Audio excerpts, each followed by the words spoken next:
Hi, everyone. Welcome back to the NTA Australia New Zealand podcast. I'm Sarah Fieschi, founder of Food Spirit Wellness and assistant instructor here at NTA Australia New Zealand. Joining me today is Leah Wilson, an attorney with a rich background in complex litigation and advocacy. Leah has spent more than a decade researching and working on child welfare issues, and her passion for children's health really shines through everything she does. Leah is also the co author of the book titled Reclaim Vitality, a guide to exit conventional medicine and live naturally, one that I really enjoyed moving through.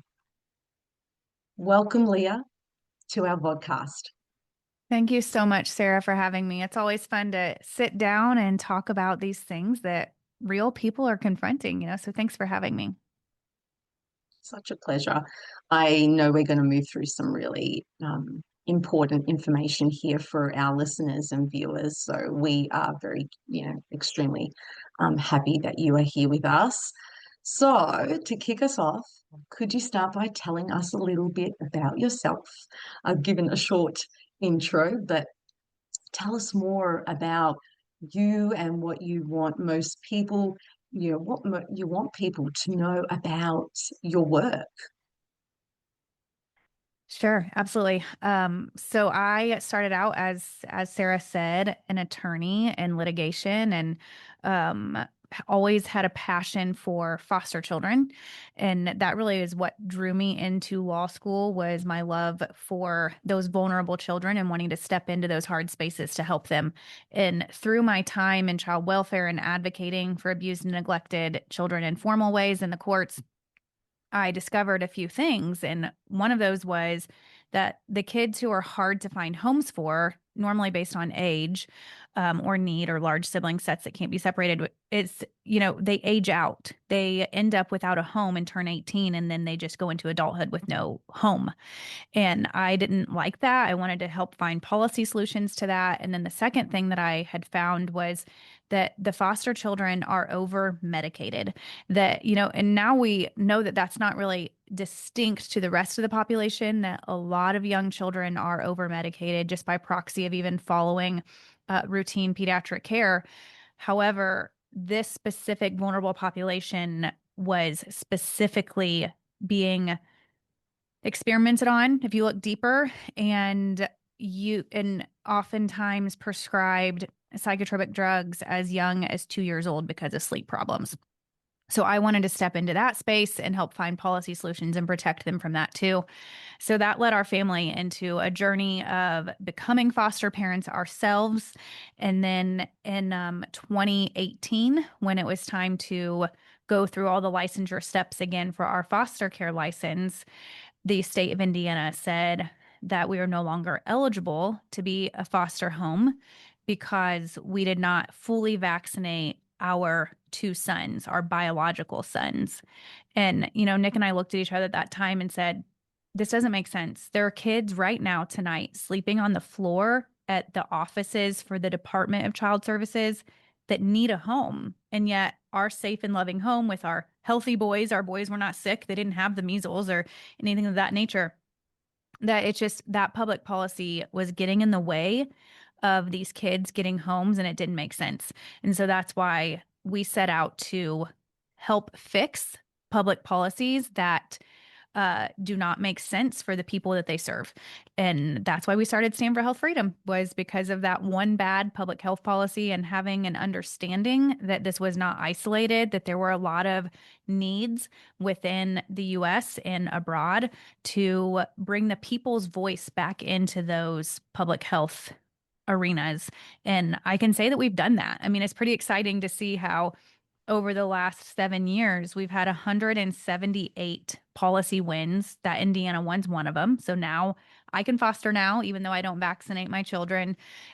So that was fixed in Indiana. And then we've fixed 177 other bad policies too. So it's been an adventure, especially because we started this journey before COVID, and taking my my legal hat and my passion for natural health and my belief that people do have options, that anytime someone tells you you don't have options, that's a lie, that you can open your eyes and most likely choose to walk away from that situation and go find someone who believes that you as a human with your own faculties and your own sovereignty do have options.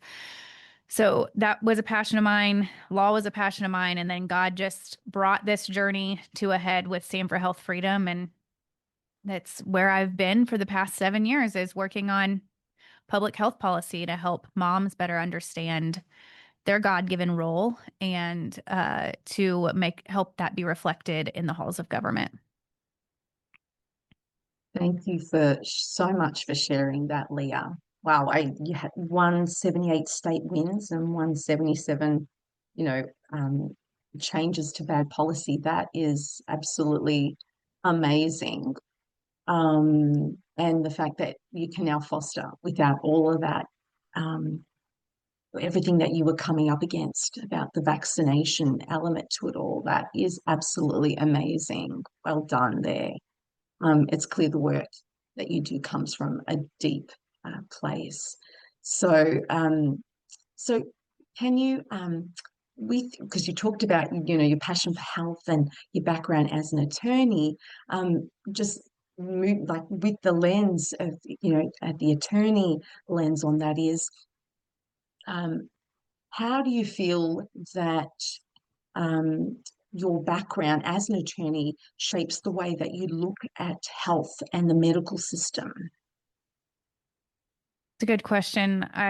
You know, I do look at the system with a skeptical eye because of it and kind of understanding the infrastructure that is set up for people to navigate through. People, when they enter a doctor's office, they want someone who is going to get knee to knee with them and hear their problems and help them find the best solution for them.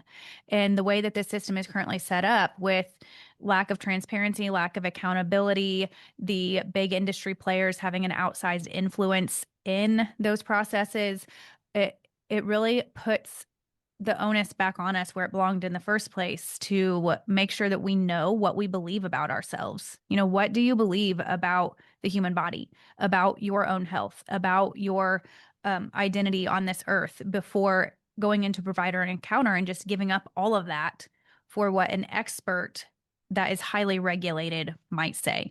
And there are really good doctors. I mean, people go to medical school for all different reasons. And a lot of those people go to medical school or nursing school or dental school because they genuinely want to help people. And those people do exist. And sometimes they exist within a system that doesn't serve them well and doesn't allow them to help people the way that they would want to. And at other times it does. But it's on us to steward this journey and our bodies and our children's health the way that we see fit, and not allow a system to get in the way of that. And I think that's where a lot of people get hung up, is they feel that their options are already eliminated or limited by what they are, quote unquote, allowed to do. And it takes a lot of unraveling and helping people understand, because you don't want it to be a shame thing. I mean, most moms have paced through conception, pregnancy, and parenthood believing that their options are predetermined for them. And so you don't ever want to hoist shame upon that mom for traveling that in that way, but it is freedom. It is freedom to get back to our roots as humans who enter this earth with God-given rights, and understand that the responsibility truly is ours, and that it's on us to navigate this as a person and as a community in a way that serves our health and serves our children's health. And believe it or not, once we do that, the cultural norms respond, and then the policy responds. There's such a marriage between what's normal in your community and what's normal in the halls of government. And that's incumbent upon us speaking up, using our voice, living true to our discernment and true to our spiritual guidance. And that's really where we spend a lot of our time, is by unwinding that education and then hearing what solutions are needed to take them back to the halls of government to clear some of those hurdles. Yeah, that's a fascinating lens to bring to all of this. I really appreciate when you mention, culture norms, then that's where policy responds, So it's all about, I guess, yeah, all of this embodiment or understanding where, what our options are as communities, that is, um, and asking questions. So, how do industry interests and policy shape what gets presented to people as the standard of care? And what should people know about that? Yes. Well, a lot of the official guidance comes down from our administrative agencies here in the US and then globally with global entities like the WHO. And if you look at who is contributing to and participating in those conversations, it's mostly industry voices.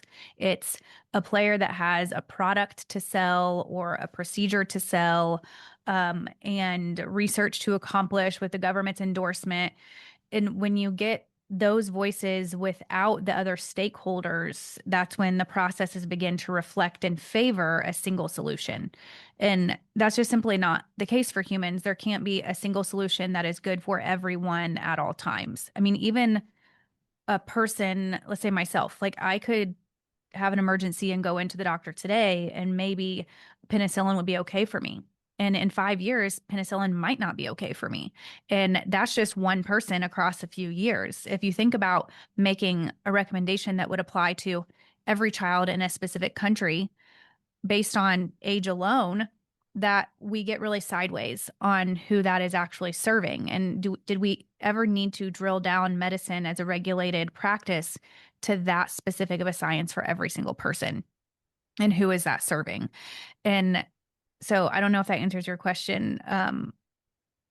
Did I get off Yeah, track? no, no, it does. No, no, that's perfect. And it's a lot for us all to sit with, and it raises this really fundamental question about choice, because if we're not getting the full picture, can we really be making informed decisions? So you mentioned that, Right. yeah, And there's a if our lot being policy And if the people building the policy aren't getting the full picture, how can the policy reflect? How can the system, how can the standard of care reflect what is actually needed if they themselves aren't getting the full picture? And I think that's where this really comes in with Stand for Health Freedom and the people's voice being so powerful is when we choose to educate the people that are making decisions on what our needs are, what we have found beneficial, what our experiences are, what expertise we have found beneficial, then it expands that knowledge. And a lot of people want to give up on government. When I don't blame them, I don't blame them for being disenchanted by government, because if you ask me who's the baddie in this situation, it is the government. The government has allowed industry to influence them in ways they should have never allowed. And industry is there to make a profit and provide a solution to specific things, and the government is there to do different roles. They shouldn't be holding hands. But we can't give up on educating those who are making decisions that affect our kids and our future generations. And that's where we try to stand in that gap and educate those who are willing to listen, who are willing to partner with us at all levels of government to correct issues with air and water and medical decisions and the freedom of speech going forward. Yeah, that's great to hear from your perspective and your experience that there is certainly that there's the space there for change, and you're instilling that hope in many of us that don't give up. There's still more work to be done, and even by you just talking about what you've worked through. Um, Over the period of running Stand for Health Freedom. I mean, that's pretty phenomenal. So that is certainly some great substrate there for hope, and to keep moving through and not give up, and turn our backs on certain systems altogether. Um, so in terms of informed consent, what, from your perspective, what does that look like? So, truly informed consent, and why is it so important when navigating the medical system? Yes, I hear from way too many moms that, whether it's a mom who has a vaccine injured child, that they say, I didn't know I could say no. My gut didn't like what was happening, but I just didn't know that I could even say no. And it's recognizing that when you walk into a provider encounter for your health, that that person is a resource for you. That you are not, they are not your boss. They're not there to tell you what to do, but there to be a resource for you. And when that dynamic starts to get skewed, you need to reassess the relationship because informed consent is only possible if you feel freedom to say, what other options are there? What happens if I do nothing? What happens with you talk about the prevention of measles. So what happens if my kid gets measles? What happens if I do nothing when my kid gets measles? What happens if I take vitamin A when my kid gets measles? What happens if the person down the street gets measles? You know what I mean? And so it's understanding options when you do something, when you do nothing, when you intervene. What are the costs of the intervention? What are the benefits of the intervention? What are the costs of the sickness? What are the benefits of the sickness? Understanding that there's always going to be a trade-off for every single decision we make, and being the one in the driver's seat to say, oh, I feel clear that's my path, or I feel clear that's what's best for my child. And that's where informed consent is truly exercised, when you have that freedom to understand what all the options are and which option that you're going to take. Because when you feel like that your job or your education or your child's relationship with their doctor is being leveraged against you by leading into a specific choice that maybe you are or are not comfortable with, then informed consent no longer exists because it has to be completely voluntary. And that creates more work for us, honestly, but it's the work we have to do because you either work now or work later because you're the only one that will be living in your body or taking care of your child long term, financially, emotionally, and physically. And so, unfortunately, we often see that it takes someone getting injured or hurt before they reclaim that responsibility. But it doesn't have to be that way. If we use our voices and spread the good news that there are options and that healing is possible. Yeah. I really appreciate that. And, you know, for us all, mums and everyone included within the community, to understand all the options, the right to ask more questions is so valuable and timely, Leah, that you talk us through that and remind us of that being an option, a valid option that's there for us. Um, and how would you navigate then when, asking, say, a doctor, for example, asking the questions about what if I do this? What happens? If I do that? And they're just looking at you blankly. Because that happens sometimes. They have their option, and that's what they've talked to you about. And then everything else is a little bit like crickets. Do you have any tips for navigating a situation like that? I mean, knowing the authority that doctors have in the medical system and then in the child welfare system and in the court system, my recommendation is always that if you are seeking their guidance on their turf, that you are diplomatic and kind. That if your doctor looks at you and you say, what other options do I have? Or do you have any concerns with giving this child that intervention? And they're blank or unwilling to answer questions, then I say, I'm going to go home and think about it. Because if you give a hard no or you become indignant or upset with them, like you are on their turf and they have a lot of authority in the community and in the court system. And so my recommendation is always just that, I really feel like I need to take some time to think about this. I'll call you back, and or that, yes, my child has a specialist we've also been seeing. So I want to talk to them about it. You don't have to tell them who it is. It's none of their business, quite frankly, but to be kind enough to say that there is someone else I would also like to speak with before making this decision. And so that's my recommendation, is to be diplomatic and curious. I was in an ER with my 7-year-old after he broke his arm, and he was fine. Like his arm was deformed and the bones were sticking out and it was very gross, but they immediately wanted to start him on a narcotic drip. And I looked at the doctor and I said, he looks pretty calm. Do you think it's needed?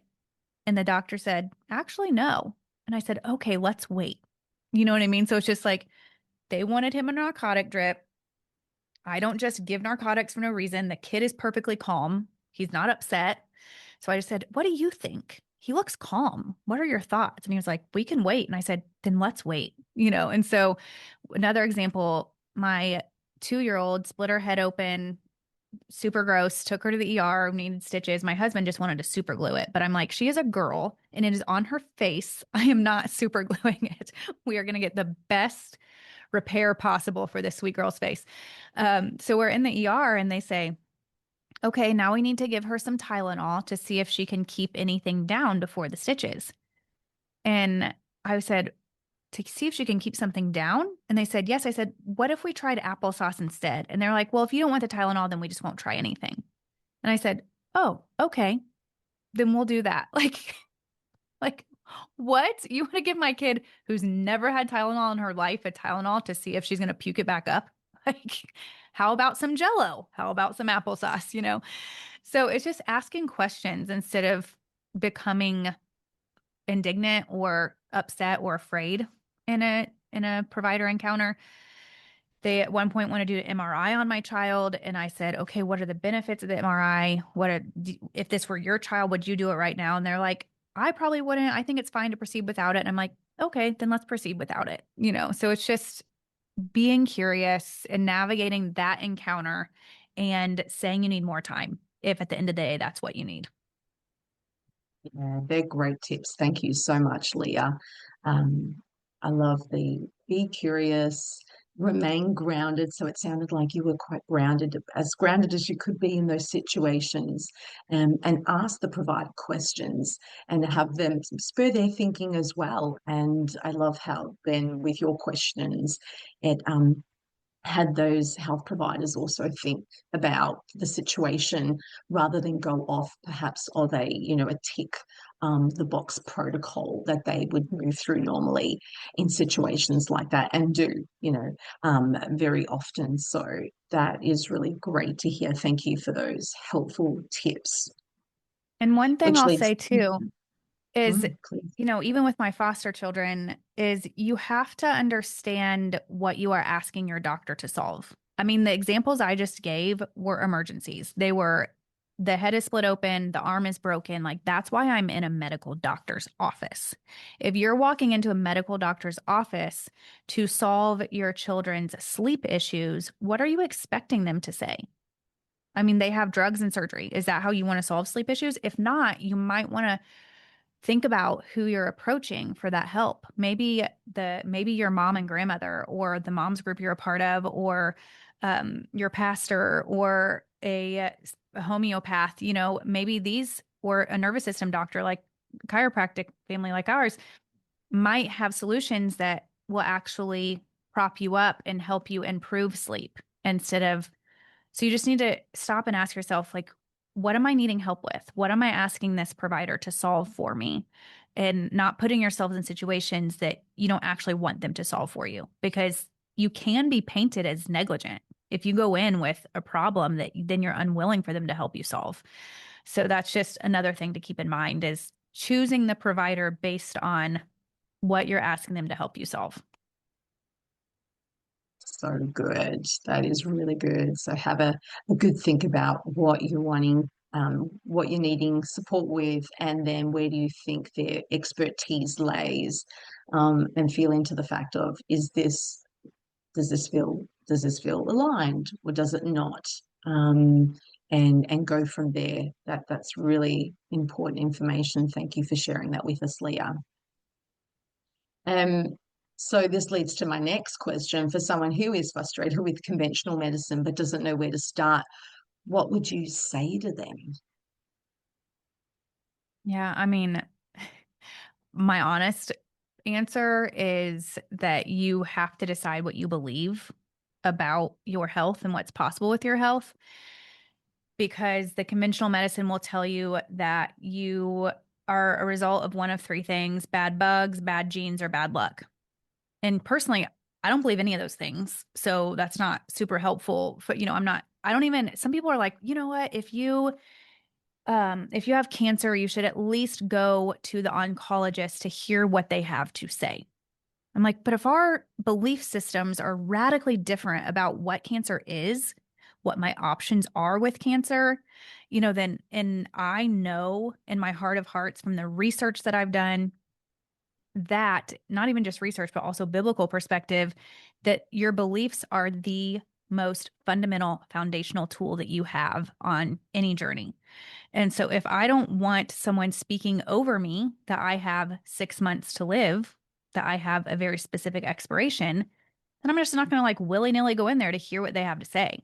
So I think where we have to start is deciding what we believe about our future, deciding what we believe about our body's ability to heal. And that's exactly why we wrote the book, because a lot of people have never been given the opportunity to have this conversation or understand the impact of it. But I'll just show you Reclaim Vitality, a guide to exit conventional medicine and live naturally.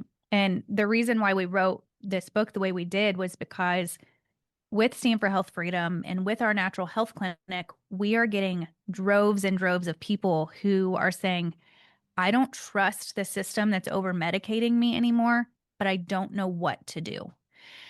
And so we walk through in the book, like what is true and what are the major fallacies of conventional medicine today, with teaching us how to think about genes and germs and quote unquote bad luck. And then what can we do from there? And what can we do from there? I mean, it's all written in part 2 and part 3 of the book, but it's your next decision. I mean, literally, yes, it can be your next decision of which doctor's office to walk into and what to say yes to, but it's your next decision of, do I move my body today? What do I eat for dinner tonight? That's your next health decision. It's like, what thoughts do I allow in my head? What do I put in my mouth? And it's always that next decision. And it builds from there, because the way that we're wired neurologically is by habit. So if we need to correct beliefs and boundaries, then focus on that next decision. Draw a boundary around what your options are for yourself, and then keep making the next decision and the next decision, until you're in a space where you believe that you're capable and you believe your body can heal and that you have a clearer mind to choose a route. So that will be my recommendation. Yeah, that's such a great place to start, such a grounded place to start. And really start with that next decision. I think that is um, really wonderful, because sometimes we can look at all the things that we could be doing differently, or the woulds, coulds, and shoulds, and become easily overwhelmed. So really just bringing it back to our next decision. What are we next going to be doing? What are we next going to be engaging in? And therefore, what are our choices, and what do we want to choose based on our beliefs? So that's a really good one. Um, and then in terms of some practical steps, I mean, you've talked to us about those next the net, just that next decision. So I think you've given us a really good practical step in terms of what to be doing with that. But let's go back to your legal expertise, your legal lens again, Leah. And from a legal standpoint, what rights do individuals have when it comes to making their own health decisions? So you've talked us through quite a bit already, but is there anything else that we need to know in terms of our rights when we're making those decisions for ourselves in health settings, or in general with regards to our health?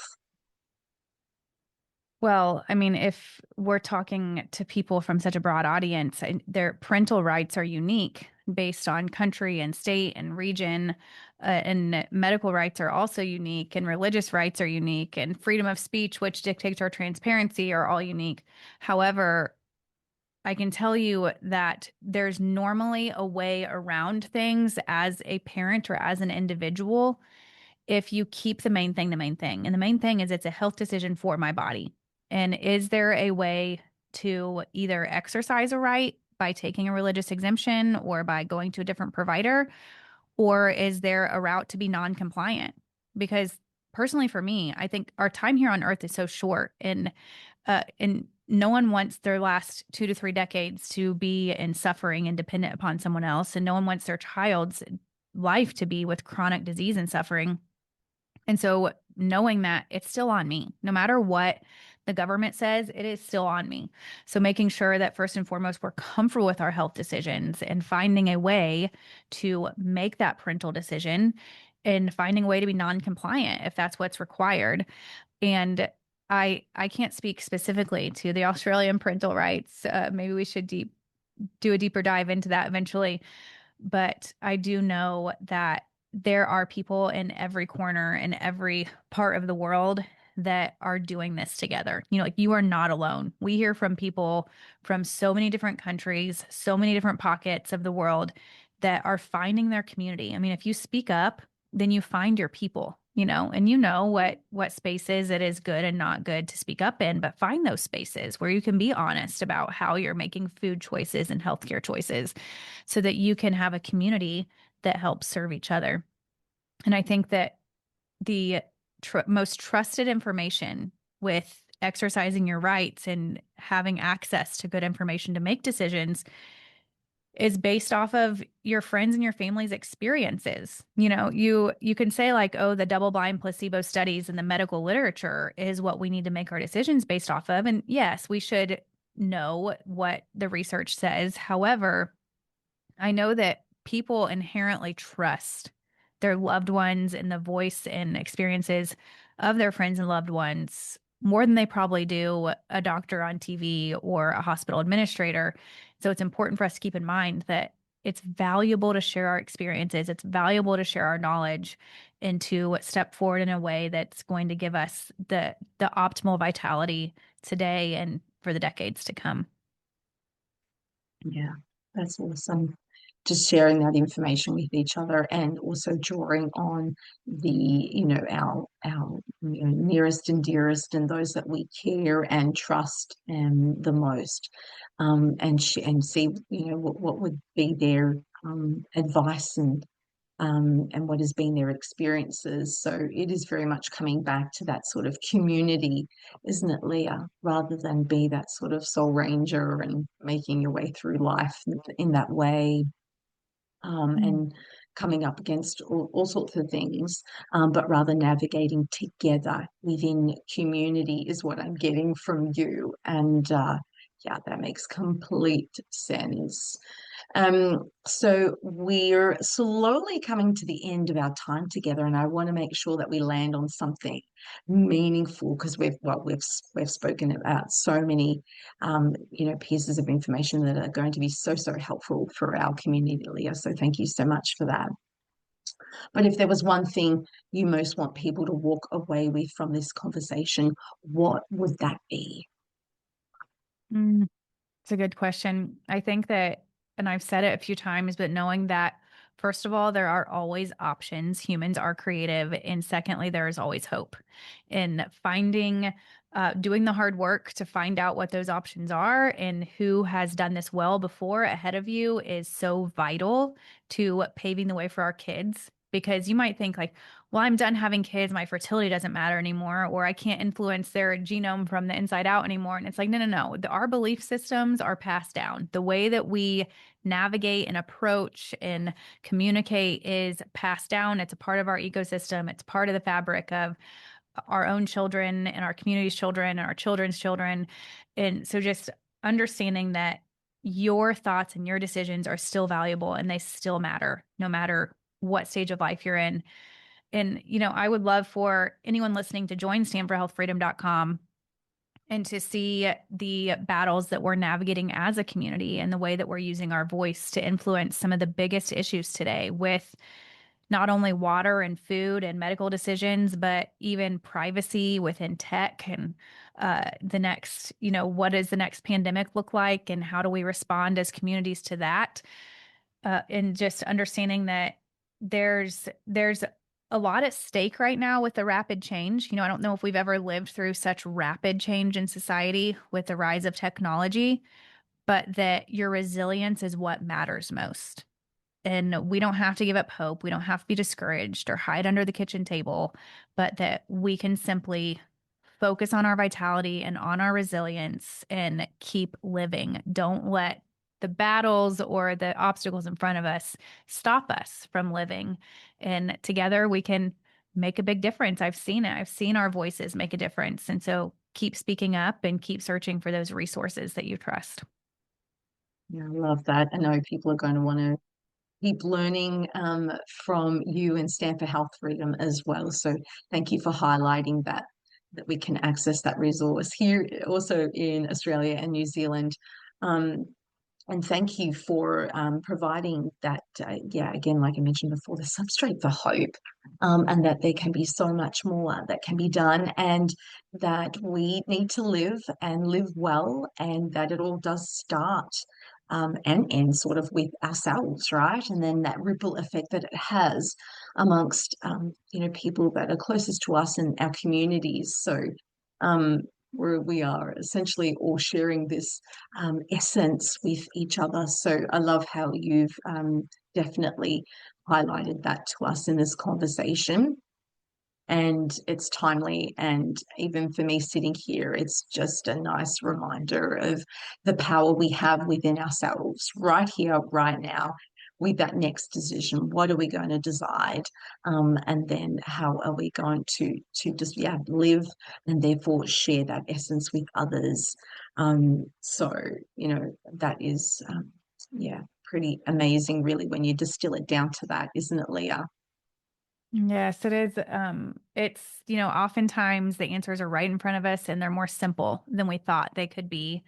In a complex world, we forget that sometimes. Your mom will tell you, you have a headache, go drink water. It's like, it's how much water have you drank today? And no matter what you're feeling sluggish, you ran down, like, have you drank water? And we think like it can't be that powerful. But if we can put, faith in a tiny little white pill that alters our life experience so much, how much more can the bare essentials of life alter our existence? That plants are one of the most powerful medicine. Our food is one of the most powerful medicines that we have, and we don't have to doubt that. Like, change your input, I dare you, and it will change your experience.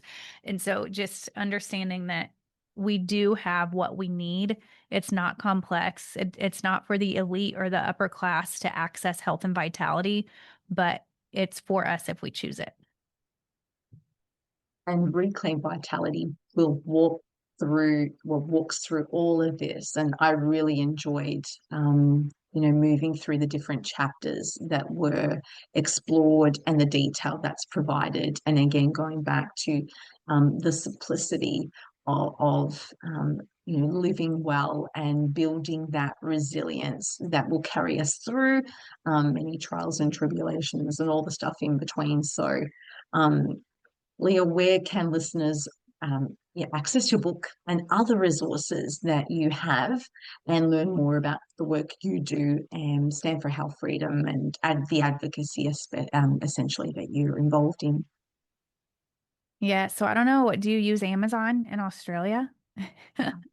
So Amazon is always a great place because you can order the book, you can get the audiobook, and you can leave a review, because reviews are important because they're how other people learn about great resources. Someone might say, we tell our patients all the time, look, your little guy had ear infections every 3 months. Now he hasn't had one for 3 years. You have to tell people so that other moms struggling with ear infections know where they can get help. And so that's the power of an online review. So you can get Reclaim Vitality from Amazon, or you can go to reclaimvitality.com and learn more about, where our social handles are and our mission there. And then stanfordhealthfreedom.com is our policy side. And I'll mention one more resource, for fear of it being maybe a little too much, but maybe not. But The Vaccine Decision is a book about every dose on the childhood schedule in the US.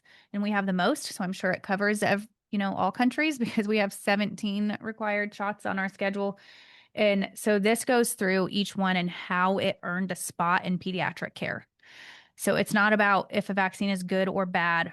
It's just simply about, why was this raised and applied for as a part of pediatric care? And then why did they say yes to it? And then a mom has the information she needs to make a resolved decision, to make a decision that's not like, oh my goodness, what if I left my child exposed? Or, oh my goodness, what if I needed to do this instead? So I think it's a fantastic resource. The Vaccine Decision, also on Amazon. And yeah, we're here to help. So reach out to us through standforhealthfreedom.com if you ever need anything. And we love hearing from people all over the world so that we can be responsive and know what the battles are.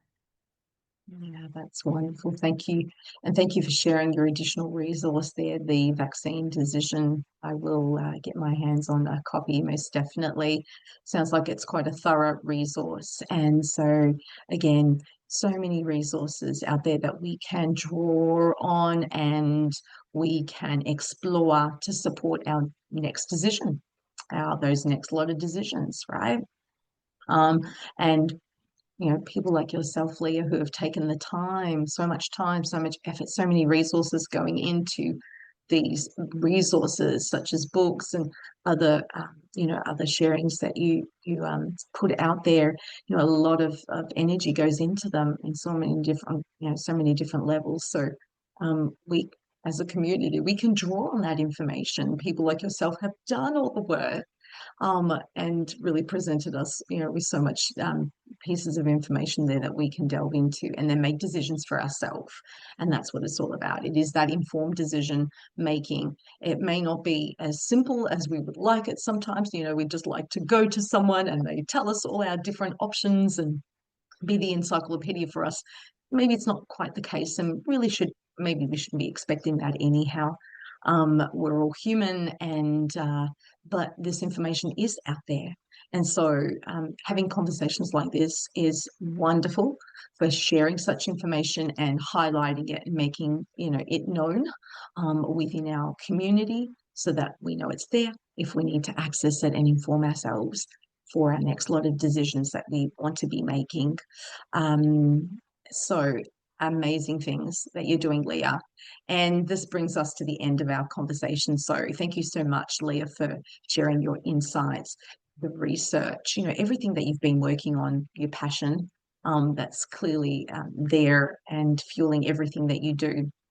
Thank you so much for the incredible work that you do, and the hope that you give us from doing this wonderful work, because then we know we can do our bit as well. And together we can do amazing things in this world. And so it has been truly thought-provoking and inspiring discussion. Thank you, Leah, for your time. Thank you so much, Sarah. It was a pleasure. Appreciate your work too, and inviting us into your pocket of the world to have a chat. So we appreciate it. Yeah, thank you so much. To our listeners, thank you for tuning in to this podcast episode. You can find further information on Leah and her work on the links that will be attached to this interview. And we do truly hope that today's conversation has encouraged you to stay curious, understand your options, ask questions from a grounded place, and feel empowered to take ownership of your health and draw on resources that are out there to support all of that. So thank you so much, everyone. Thank you, Leah, again.